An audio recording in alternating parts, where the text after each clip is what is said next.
There was a time when few cars could keep up with the rebel of the road. The only car that could catch a Mustang was a Mustang. Tony Sharp works for the Texas Highway Patrol and has a passion for restoring the old State Trooper Mustangs from the 1980s. The public always loved these cars. They never got to see one up close and personal.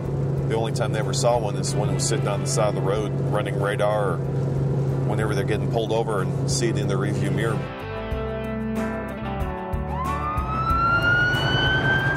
Yeah, this car gets a big reaction on the highway. You know, they always think it's still in service. Usually find most drivers are pretty courteous when I'm driving this car. Like right now, I've got a semi just staying right here. He's afraid to pass, even though I'm not in Texas. We're doing the speed limit. He wants to pass me, but he doesn't know whether he should or not.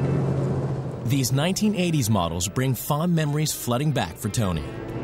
A lot of my friends tell me I'm still in the 80s. Yeah, I love the cars from back then, and that's when my wife and I met. I graduated high school. Back home in Houston, I just listened to the 80s station. And I've probably got about 100 to 150 80s era CDs. I'm still living back in the 80s, it seems at times. A lot of people give me a hard time about that.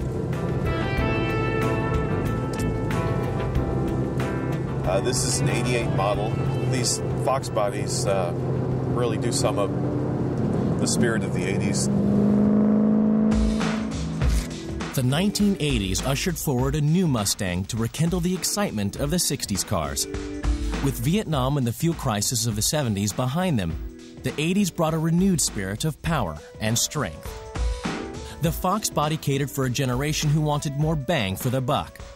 These third-generation Mustangs recaptured the car's legendary spirit and became bigger and faster. Every Mustang triggers its own special memories for the person behind the wheel. For Linda Butson, her 66 Fastback is a strong reminder of a lost love. His name was Rich Talent. We used to date, and I called him Mr. Cricket.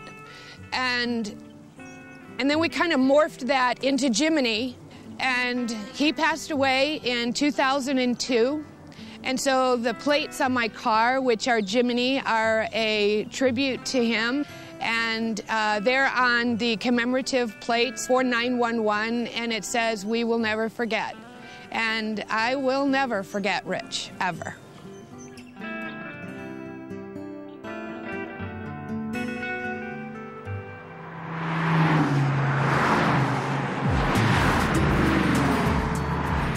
The pack of Mustangs has been growing daily. Now, the line of over 200 Mustangs snakes back over 3 miles. As they roll into Little Rock, Arkansas at the end of the penultimate day, everyone's thoughts are turning to their final destination. Today we're at the end of day 4. We're in Little Rock, Arkansas, and we have driven, well, my car has driven more than 2,000 miles. 2,000 miles is a lot of miles for my car. But this is the last night on our trip, and then tomorrow we drive into Nashville.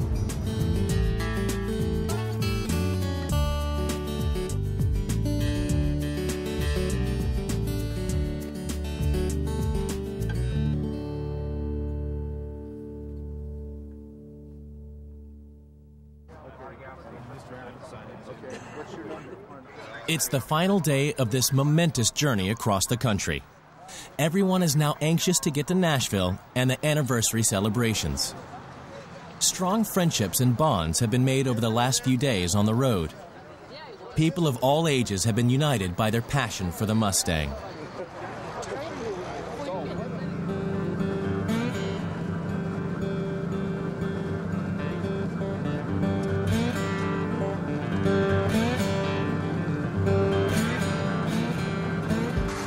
Mike and Joyce Epperson are from Salt Lake City.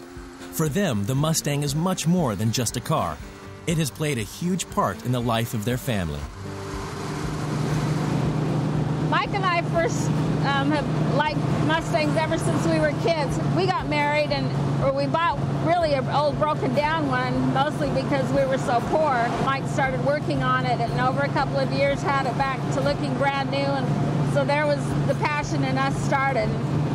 What started as a hobby soon became a small but thriving business. They would buy old wrecks and lovingly restore them to sell. Mustangs helped put Joyce through college. It helped her get her nursing degree, and so by buying and selling and trading a number of the Mustangs that we had at the time, there were a lot of cars that we wish we could have held on to, but at the time our priorities were to help Joyce get her education, get her through school. Since then we've been collecting Mustangs, and now between Mike and I we have 12, and our children have 6 more, so we house and feed and maintain 18. Yeah, the trips always bring us together. We enjoy spending time. We get to let go of all the problems of home and work and just enjoy each other more. Mike and Joyce are traveling with their 23-year-old son, Mike Jr. He's driving a '66 hardtop, which he faithfully restored at the age of 14 with the help of his father. When Michael was in junior high, Joyce and I were a bit concerned about where he was going, what he was going to do, and what type of kid he was going to turn out to be.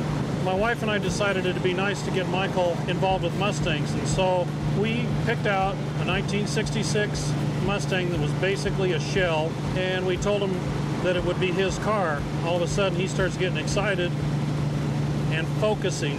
I was only 14 at the time, and I needed a little bit more of a focus in my life because, you know, things were kind of going astray, and so a good project undertaking was the perfect way. And I started on this and kind of built it as I wanted it, as I saw fit. And he would work, save his money, and apply it towards the car.